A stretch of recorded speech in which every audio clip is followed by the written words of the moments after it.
Нужно е да се удари единствено столицата на България, за да капитулира цялата държава.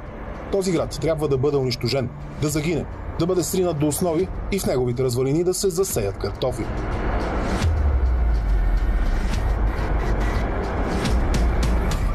На 10 януари 1944 небето над София почернява. 200 американски бомбардировача и 100 изтребителя Lightning хвърлят 2000 бомби над цивилни обекти в столицата. Бомбардирани са жилищни кооперации и къщи. Разрушен е Народният театър, сградата на БАН. Половин София е срината със земята. Зверската атака не е насочена срещу военни обекти, а изцяло и само срещу цивилното население. От американските и английските изтребители са хвърляни играчки бомби специално за българските деца. Убиват стотици.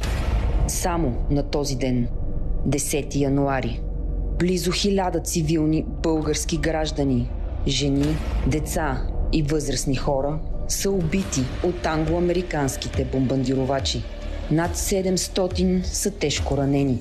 300 000 напускат столицата, а държавните органи се изнасят в планината.